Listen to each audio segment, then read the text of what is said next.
This program webinar is for you, and we look forward to have a lot of questions from the participants today. We ask that you post these questions in the chat, and we will address them at the end of the seminar. Today, we will focus on questions in the more general interest. If you have questions related to your own personal situation in relation to the program and how to apply, we kindly ask that you send these per email, and we will show contact details at the end of the presentation. The webinar is recorded, and we will also put this on our web page after the seminar.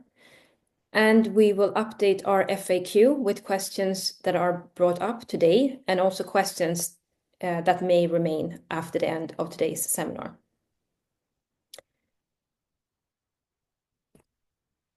So here we go. What is SciLifeLab? SciLifeLab is a national research infrastructure within life sciences, and today it has activities at all major Swedish universities.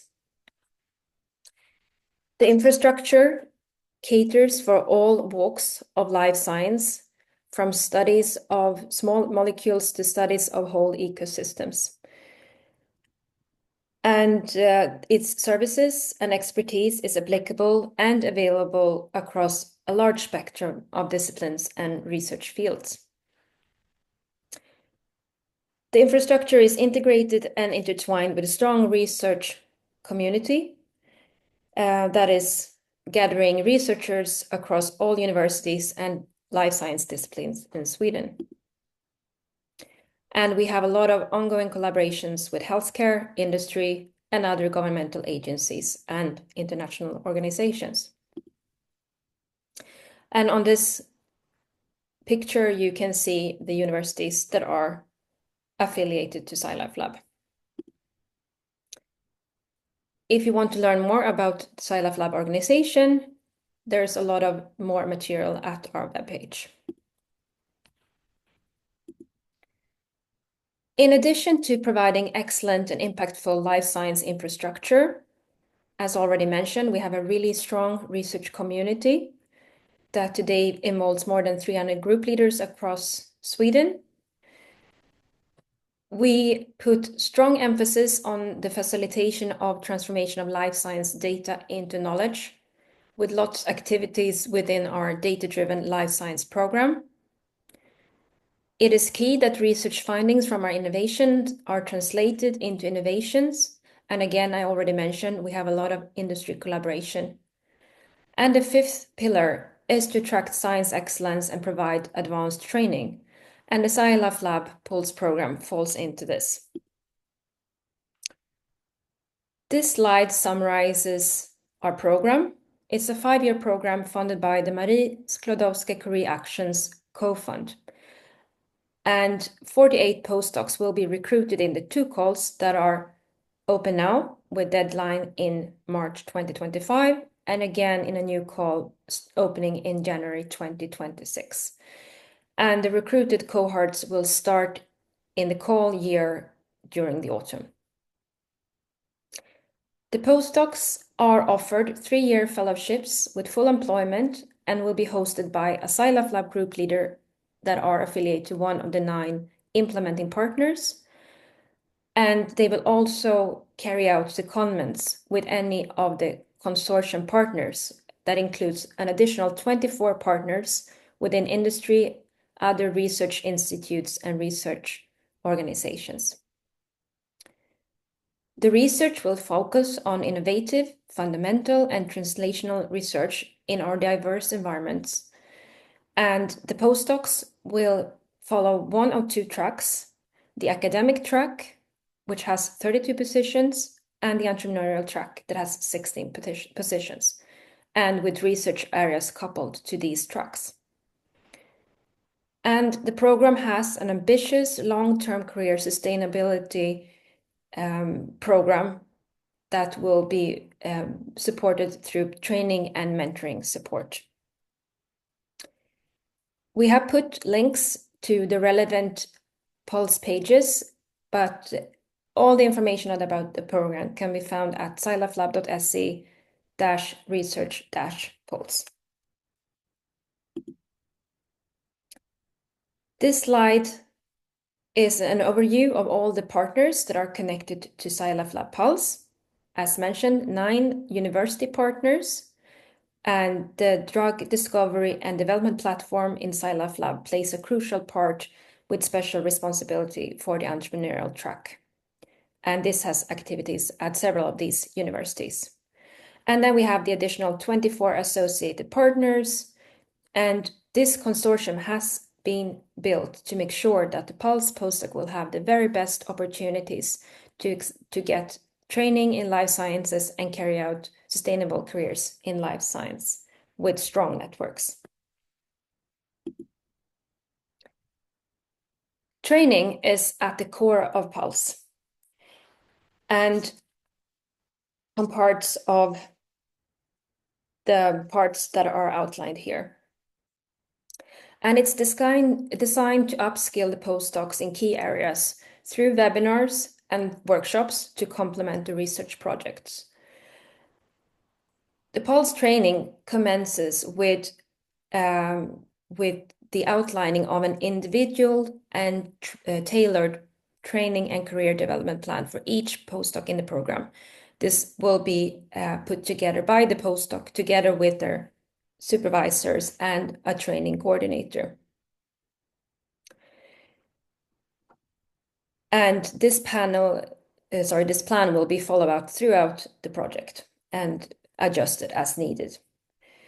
As already mentioned, secondment is an obligatory part, and these are aimed to make sure that the PULSE postdoc get both interdisciplinary and intersectorial training in complementary research areas to where they are located with their main supervisor. And the training will also be further promoted through complementary local career support at universities. I will not mention all parts of the training, but a very important part of the training is the transferable skills, and the main tracks there are science communication, sustainable leadership, and key competencies that have all been the program that have been together, making sure that all postdocs are well equipped for a career in life science. Very briefly about the PULSE postdoc conditions. As already mentioned, the postdocs are employed for 3-year contracts that includes social security and benefits. And here I would like to stress that Swedish benefits are particularly generous to support a healthy and sustainable work-life balance with parental leave, sick leave allowance, subsidized childcare, and opportunity to work part-time. Postdocs will get support from their implementing host university in matters that relates to relocation to Sweden, everything from visa application to setting up bank accounts, support in finding housing, and getting enrolled in the Swedish administrative and social security system. The minimum monthly starting gross salary of the postdocs is 38,000 crowns, which means net approximately 30,000 crowns, and this corresponds to a bit more than 3,000 euro per month. And again, as already mentioned, SciLifeLab PULSE has a very generous training and career support program to support the postdocs.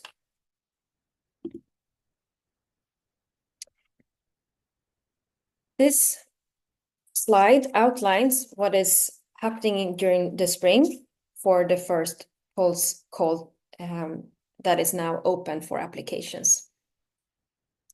The deadline, as already mentioned, is March 31st, and the first step is that all proposals will be checked for eligibility, and then the evaluation commences with international evaluators with first evaluation of the written applications, and then a two-step interview process, both with an external and then internal evaluation panel. The expected decision date is mid-June, and the postdoc needs to accept the position at end of June. And then follows the contractual phase and approval if needed in terms of ethics. And the postdoc will start in October 1st. And this is important that the candidates are available to start at this date. We have also put together a much more detailed information package about the evaluation, and that can also be found and downloadable on the PULSE program page. I will now go through how to apply. First of all, who is eligible to apply in the PULSE call? Well, the academic eligibility requirement is to have a PhD awarded or minimally defended at the application deadline, and it must have been rewarded within the last 3 years prior to the call deadline. And in addition, there is a mobility eligibility requirement, which states that the applicants cannot have lived, studied, or worked in Sweden for more than 12 months in the past 3 years. And if you have questions about eligibility, then we have an eligibility calculator online, but you can also, of course, always send your question about your personal case to us at the program office. There is also a sort of research mobility requirement that states that you cannot have worked in or been a research visitor in the PULSE main hosting lab, meaning the PI that you're applying with. We only accept applications via the application platform, and we will go through in the coming slides, step by step, how you go about in submitting a proposal through this. And we also want to stress that although the hosting PI must commit to your proposal and committing to be the PULSE main host, they are not allowed to be involved in writing the proposal.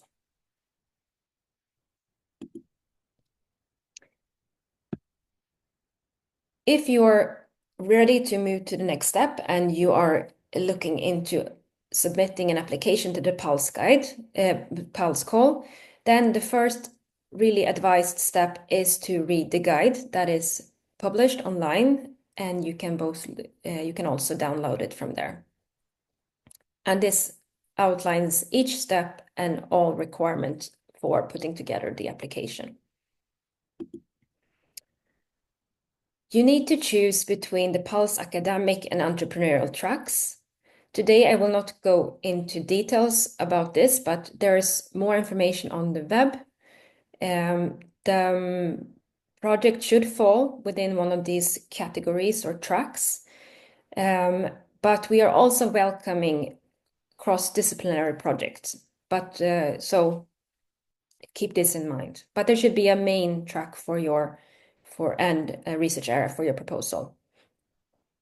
For the entrepreneurial track, we are particularly interested in projects that address defined challenges within drug discovery and development, and you can also read more about these online.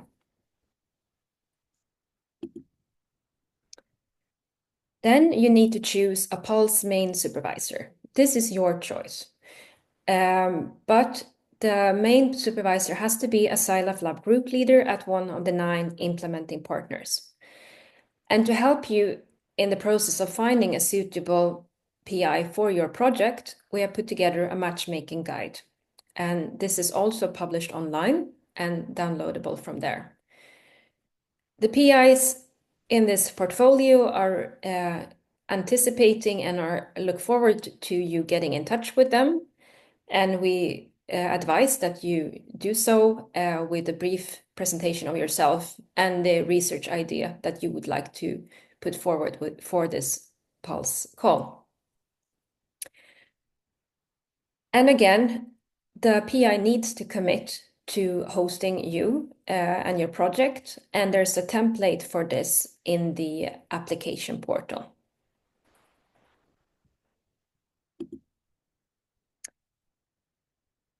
Another mandatory part of the application is to suggest PULSE secondments, and these can be carried out with any of the PULSE partners at the implementing or associated organizations. The secondment is mandatory, minimum 3 months, but can last up to 6 months. It does not need to be carried out in one time period, but can be split into shorter time periods across your project. And again, for these secondments, there is a complementary matchmaking guide that describes the associated PIs. We would also like to mention here that although it's mandatory to include suggestions and a plan for secondments in your application, these can be finally decided at the beginning of the PULSE project.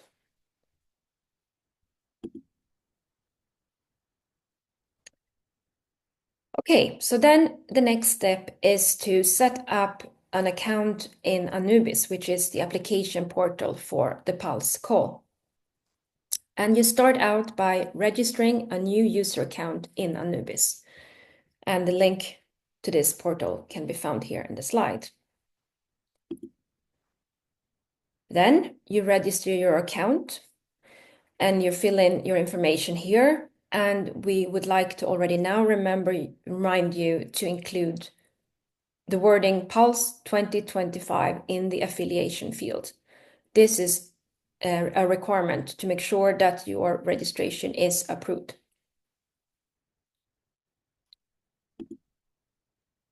Next, you will receive a confirmation email from Anubis.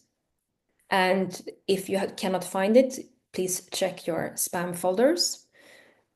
And from there, you will be able to log into Anubis. And now with a registered account, then you can also start to register an application for the PULSE call by pressing this button.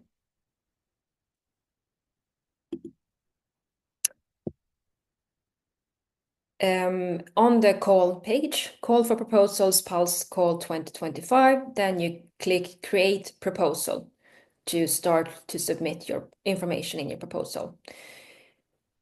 Please fill in all the requested information. You will not be able to submit it if you have not provided all the mandatory information. And make sure that you upload all the requested and carefully filled in documents. And all templates that you need to upload into the system can be found on the Anubis call page.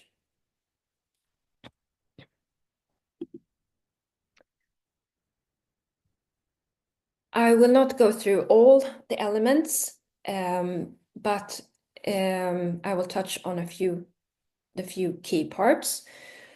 The research proposal, it will be uploaded in a template. And here, please make sure that you indicate if it's the academic or entrepreneurial track. This includes cover letter, abstract for your proposal, description of your proposal, gender and diversity dimensions, open science principles, how your plans are for communication, outreach, and dissemination of your research findings, and also how the project aligns with the Marie Curie Green Charter. You also need to fill in an ethics self-assessment. There is a template that you can download. And already at the stage of application, then you need to indicate if ethical approval will be needed to carry out the study. We ask you to include 2 reference letters. We don't have a template for this. A CV that you fill in using the Europass format, and there is links to Europass in the application portal. And as already mentioned, the letter of commitment that you need from your PULSE PI. Again, we kindly ask you to take note of and carefully follow all the instructions for content, extent, and formatting, and before you upload them into the system. But we also want to point out that if you realize that there's something that needs to be adjusted in your proposal, you can unsubmit your proposal in Anubis, do your editing, and then resubmit it. But please then do not forget to resubmit, because otherwise we cannot consider your proposal.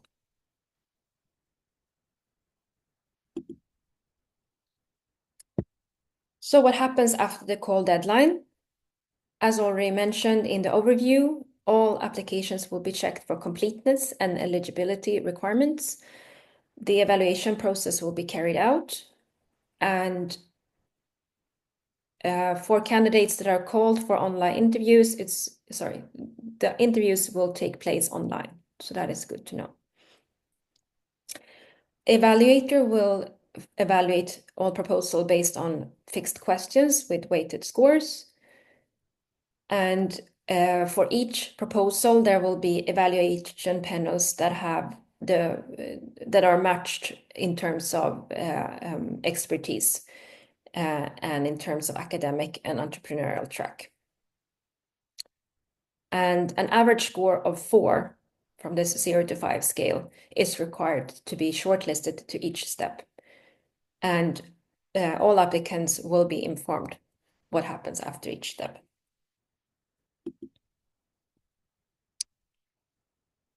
This brings me to our final slide. And again, we want to stress that all information about PULSE can be found at sciliflab.se/research-pulse. But we welcome any questions you may have to the program office, and me or my colleague Maria will follow up to pulse@sciliflab.se. With that, I will stop sharing and invite any questions that are posted in the chat. Yes, we have some questions in the chat. And the first one is it possible to apply in the second round if the first round is rejected? Yes, that is possible, as long as you still fulfill the eligibility requirements. The next question is, can the proposal be amended once it has been accepted? That will depend on the level of changes required, and I think it will have to be case by case. But we plan for at the beginning of the project, more details can absolutely be added to the project together with the main supervisor and co-supervisors. Next question, what would be the threshold date of the PhD defense for being eligible for the round this year? 3 years before the call deadline. So the call deadline is March 31st, 2025, and 3 years before that is last of February 2022 then. What if somebody becomes a visiting researcher for some period of time after the call is closed? That is after 31st of March. What we suggest is that the candidate can absolutely visit the hosting lab after the call deadline, that to plan. No, sorry, let me start. Can you repeat the question, please, Maria? What if somebody becomes a visiting researcher for some period of time after the call is closed? That is after 31st of March. I do not think that we have any limitations there. But I would like to add something there.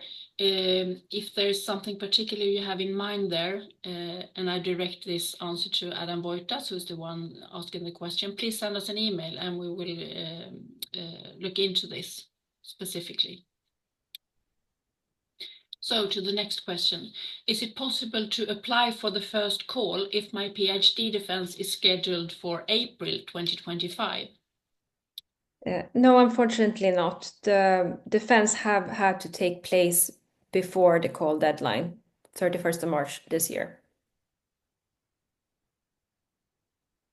And has a relevant question that a few more might wonder about. The PULSE program is 5 years long, but the fellowship part is 3 years long. What do we do for the remaining 2 years? Yes, this is a very good question.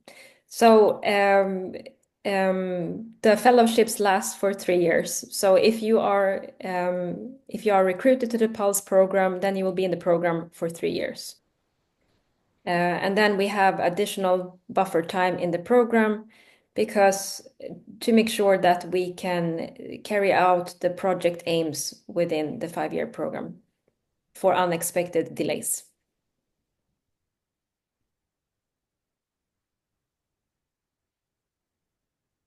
Another question. I've got a question regarding the funding provided by the PULSE program. While the salary is clearly stated, I haven't found any information about funding of the research. Does it mean that PULSE program doesn't provide any money for the conduction of the proposed project, and it should be funded solely within the budget of the group leader? So I talked about the main host commitment to hosting a PULSE postdoc. What they commit to is co-funding of salary costs not covered by EU, but also committing to funding of the research proposal. So all running costs and other costs related to the research projects are covered by the hosting lab.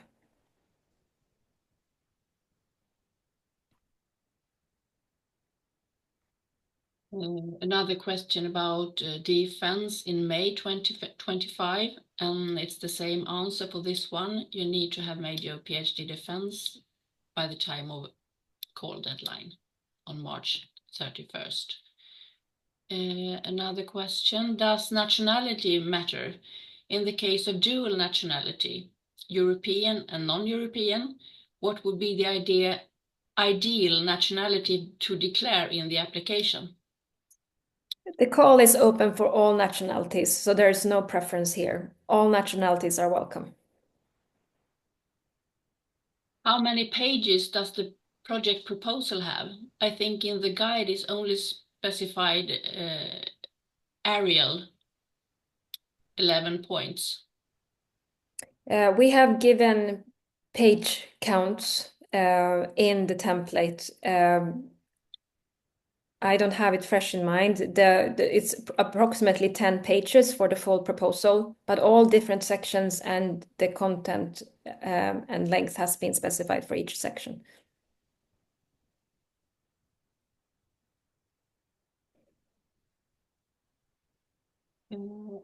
Next question I need to read carefully. Why a PhD holder from Sweden cannot apply for this postdoc funding? That is not true. It is the mobility requirement. It's stipulated that you cannot have been in Sweden for more than 12 months in the last 3 years. But the whole idea with this Marie Curie programs is to promote mobility between countries of researchers. There is no, you can be a PhD, you can have a Swedish PhD and you can have resided abroad and then be eligible to apply. So the main thing, just to add a comment there, the main thing is that you follow the mobility rules. Another question, can I suggest one of the 9 implementing partners as a secondment? Yes, that works fine. And there's another question about the PhD defense, which I think we already have answered. Hi, I have two questions. Does the 3-year time period get extended upon parental leave or working part-time? How do you say, what is considered if you've done military service or medical service, but please send us that question. We do not make exemption for parental leave, as far as I remember. But please get back to us and we will double check this. And another question from the same person. To what extent does the secondment has to be arranged at the time of proposal submission? There is we encourage you to get in touch so that there's a sustainable plan to carry out that secondment. And it's really important that the secondment complements the research proposal and adds synergy. There is a little bit more detail about that in the application guide to help you decide on the secondment and how much information you need to add. But it should be highly motivated why you would want to carry out that particular secondment. And can I please also add to the previous question about secondment at another implementing partner? Then of course you need to add detail here, specify which lab and again how that adds to your project. Great. Another question regarding the budget. Does the budget have to be tailored in consultation with the hosting PI? And in that case, will it vary from person to person? The budget for a research project will definitely vary with the research carried out. And it sounds like a good idea to involve the PI here to discuss with them what should be considered.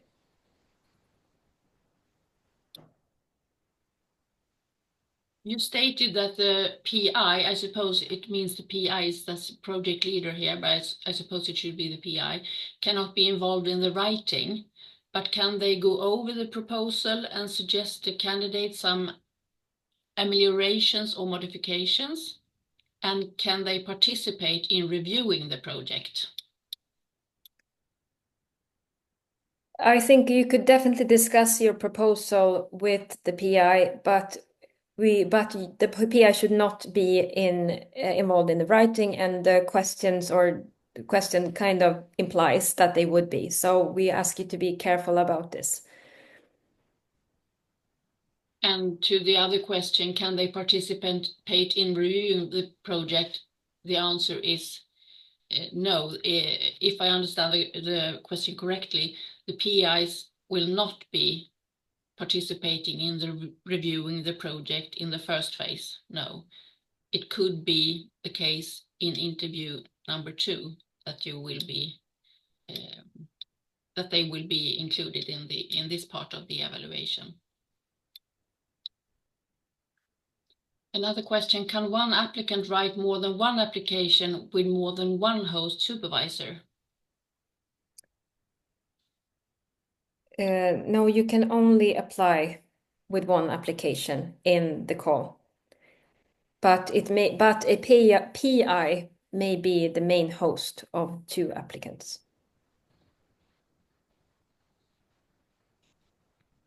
And a question from Abbas here. It's more kind of an eligibility question about 5-month academic break. And I will recommend you to send that question to pulse@sciliflab.se and we will try to help you with your question. Another question, you mentioned that the additional 2 years of the 5-year period are intended as buffering time for us to complete our projects.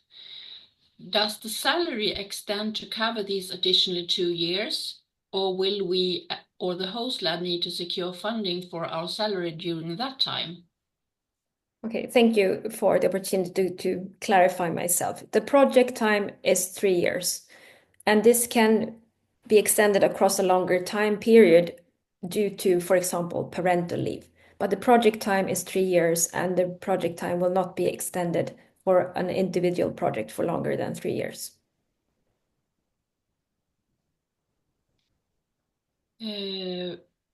For the entrepreneurial track, is the postdoc carried out in collaboration with the company in the industry? Yes, it should be carried out together with an industry partner.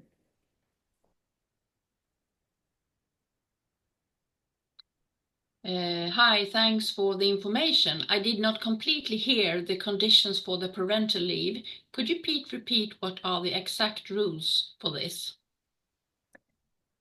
Okay, this is a very good question, and in relates to Swedish regulations that I don't think I will fairly report for in this seminar today, but we will add clarifying information and links on our webpage, and of course you can write us an email if you wish. But what I mentioned was that if you go on parental leave during your project, then that would pause your project time. So the 3 years do not keep on ticking, but you can return at the end of your parental leave and pick up and complete your 3-year project.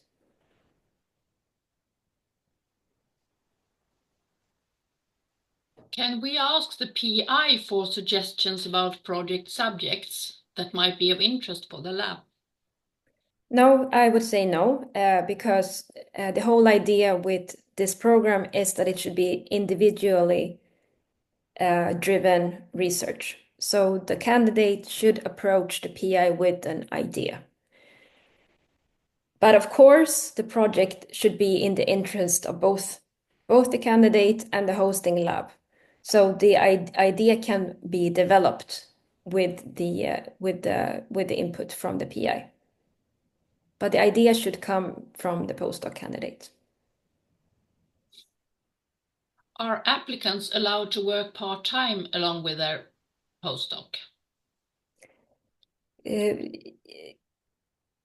Yes, if the reasons are motivated, and I would say here that this will have to be a case by case. But parental leave is one of those motivated reasons to work part-time. But the candidates are this is a full-time position. So the postdocs are expected to commit to a full-time research project. If I understood right, the secondment needs to be performed in one company, is that right? And if so, if one candidate was to choose the entrepreneurial track, does the secondment need to be also in a company, or in that case, it should be done in academia? Thank you. I'll try to clarify a bit more. So for the entrepreneurial track, the secondment must be with an industry partner. But for the academic track, secondments can be either with an academic partner or an industry partner. Was there some more part of that question that I didn't address now, Maria? No, I think that's about covered the question. Yeah. Does unemployment time counts for the eligibility criteria, as does parental leave, for instance? And to answer that, I suggest that you visit the website, because on the applicants page, there's an eligibility calculator that you can use. And if you don't get a satisfactory answer there, please feel free, welcome to email us on pulse@sciliflab.se, and we'll try to help you out here. Can postdocs bring their family along, and is there any funding to support family? We do not, through PULSE, have funding to support the move of a family, and the salaries it's not adjusted. Also, if you have a family, that is set. But being employed in Sweden adds a lot of benefits that are that makes it easier to have a family, but we do not have specific funding to support families through PULSE. The salary of around a bit more than 3,000 euro per month mentioned in the presentation is the net salary or the gross salary? The gross salary is 38,000 crowns. The net salary is 30,000 crowns, and the approximately 3,300 is the gross salary. So the net salary would be a bit lower than that.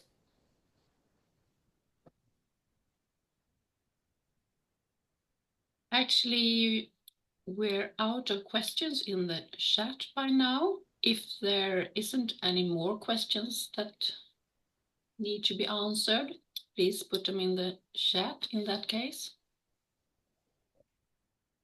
And maybe we can also put the PULSE address in the chat if you have not already, Maria.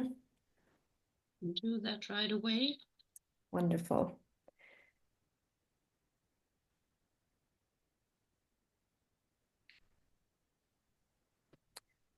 So with that, we just want to say thank you from the program office. We really appreciate you taking part to listen into the seminar today. We will publish it online, and we look forward if there are any follow-up questions or if anything was unclear or you need additional information that you cannot find at the web page. Thank you very much. Thank you.